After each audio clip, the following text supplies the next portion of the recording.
Hey, Dreamboats. It's Captain Dreamboats. Thank you for joining us in the inspired Coors cans of the gods for a very special episode. Here is a spiel that I'm going to start doing at the beginning of videos because I see other people with their shit together doing it.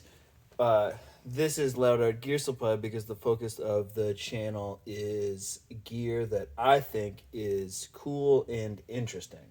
Occasionally, it is like demonstrations of things that are actively for sale, um, and like a documentation of those things like working. And occasionally, it's just me showing you cool stuff that you haven't seen before or that I hadn't seen before I got it. And occasionally it's just me messing around. And but in addition to being a connoisseur, or just like actively involved idiot, I also am a musician in my own right and use all of this shit to make art like this, the latest LP entitled A Deep Clean that you can count on. You can stream me by putting Owen FitzGerald in any streaming box that you would like. You can hear some of my old stuff by searching Owen Matthew FitzGerald, which is my middle name.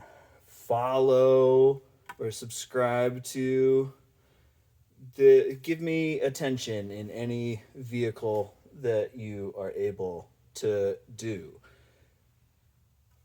And I'm here today upon request of somebody else in the YouTube guitar community. His name is Aaron Rash, and his channel is under his own name, Aaron Rash. Nearly 20,000 people think it a reasonable use of their time to subscribe to Aaron Rash's channel. And if you like Nirvana and you like fine-toothed comb explorations of Nirvana sounds, or you just like fine-toothed comb explorations of 90s alt-rock sound design, then I also recommend that you follow Aaron Rash. He asked me to do something pretty specific, which was take this electrical guitar company Tyranny and run it through a clean amp and give him some clean tones, specifically hoping that I would play the riff from Heart-Shaped Box because it has crossed Aaron's desk that that Mr. Cobain may have been playing an aluminum Veleno. First manufactured in the heyday of aluminum guitars, the 1970s. Veleno has this almost identical body shape, top-mounted P90s, a much different headstock than this, but the electrical guitar company Tyranny is at least a body style shout out to the Veleno. Velenos, I forget the model of Velenos. I think he made a couple. This was his key one, and then he's got one that's fucking sick that's shaped like an ankh. And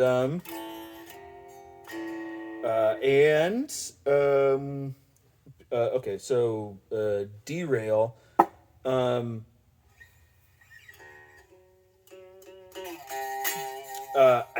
I usually kept set up with 12s, so it would play well in C sharp standard.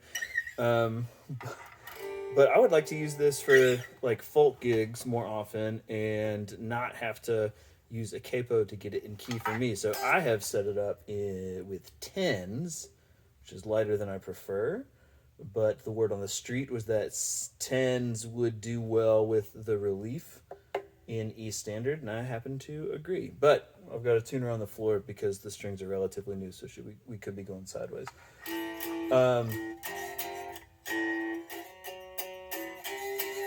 And I'm playing through. Aaron's got a quad reverb at his studio for doing Kurt things, and I don't have a quad at the moment. I have had a quad, but I do have a Super Six, which is the exact same fucking thing except dumber because it's taller, and it has 6 10-inch speakers. This one's got all the original CTS Alnicos in it, and I don't really know Nirvana riffs like that, but I can play like the one little hook from Heart Shaped Box, and hopefully that'll be kind of enough to give Aaron what he's looking for, and maybe give you something that you didn't know you needed. Aaron also was asking me over DM some questions that I think are pretty like commonplace.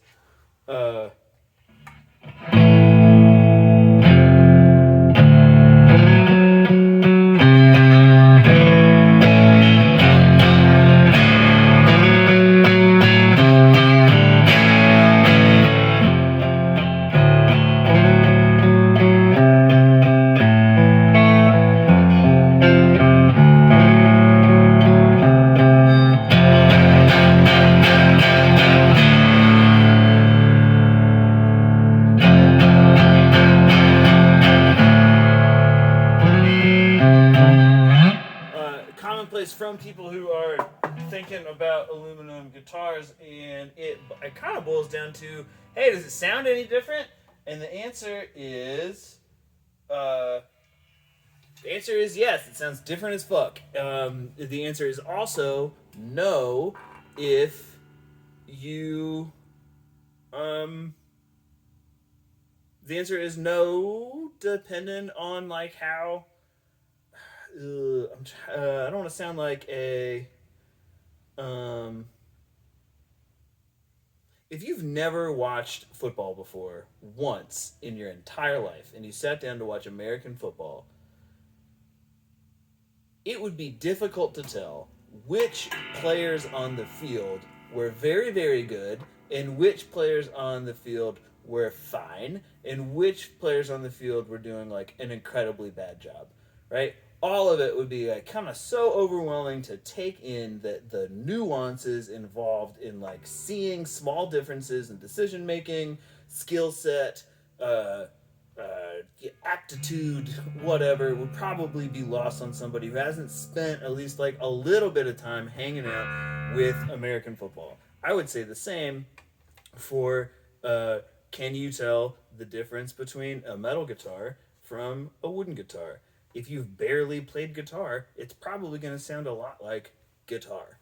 If you have spent a little bit of time playing a lot of different instruments through a lot of different rigs, and really this is like fucking fun for you, and it brings you enjoyment, and it's exciting to know about differences and to hear different pickups, and to just like, this is like a sonic space that you are familiar with and have like some literacy in, then the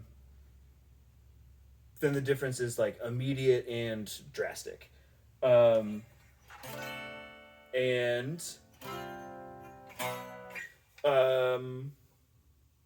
what is that difference? I'm not going to answer that question fully now because I want to keep this in a relatively small sandbox. On the floor, Aaron was really only looking to hear about clean tones, but on the floor I also have this Ibanez Tone Lock Distortion, the DS7 from the Ibanez 7 series, and it's cool, and it's still cheap as shit. And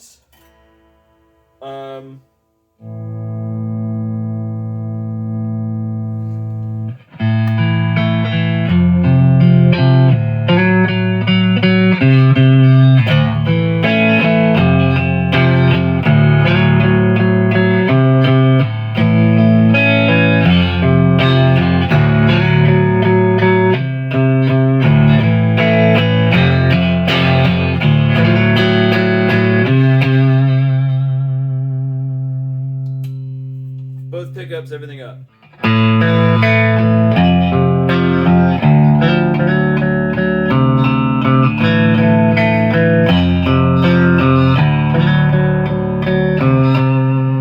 Bridge pickup by itself, we started on the neck pickup by itself.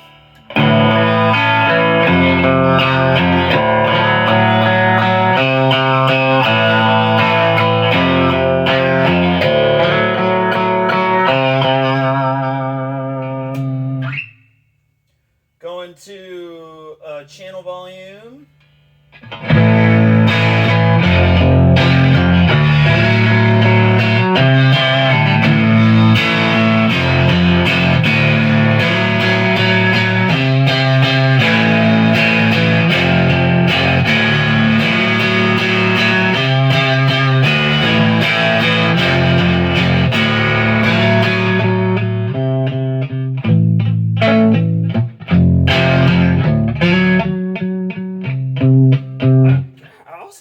Just do not play in drop D. This is so weird to be in drop D.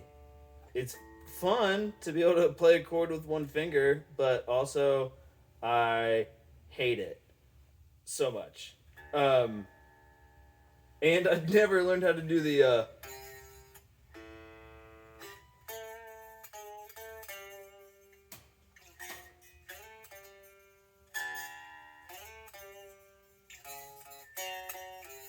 well, it's like that's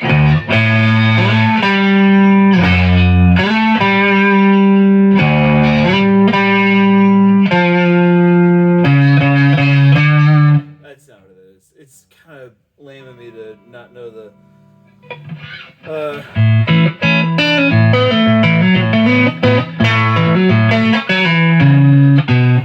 like the B hook, but in case you're on.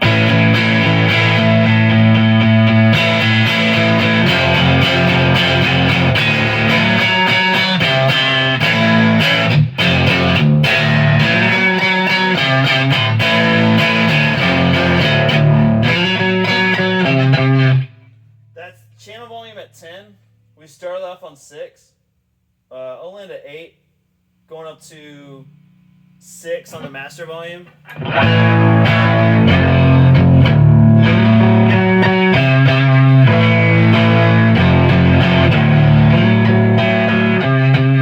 the room, at least, the low end super fills out because you're actually asking the amp to do something on the master.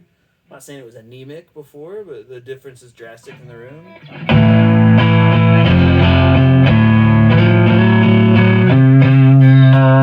Bridge pickup from neck pickup.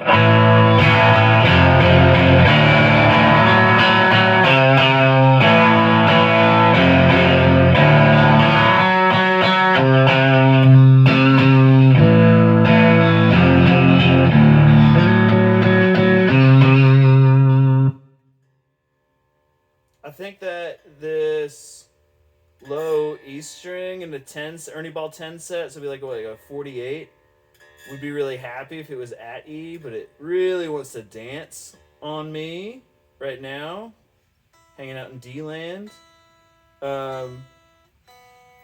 So thanks for your patience in that regard.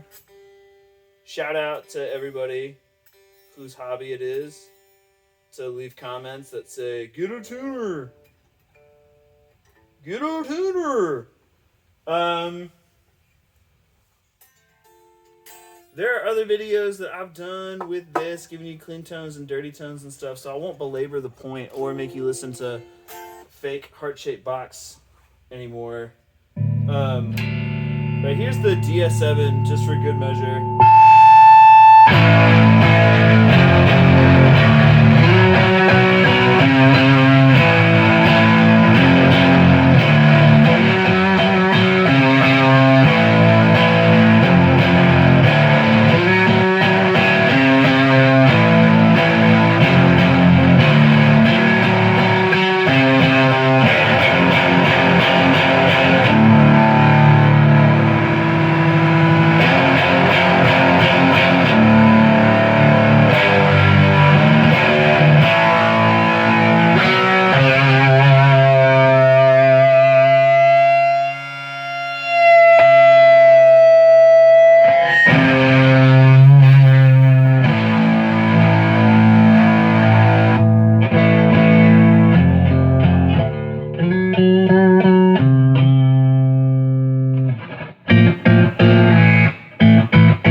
That's all I have to give at the moment.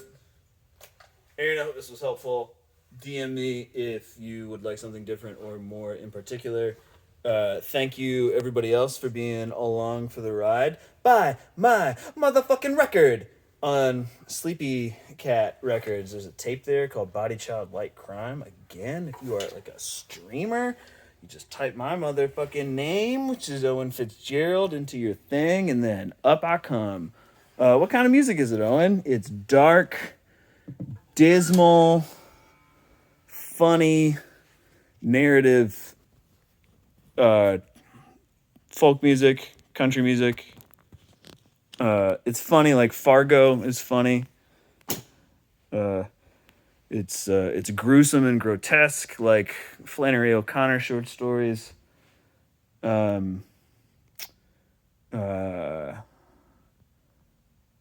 it has a heft and moral clarity that I don't think you come across that often.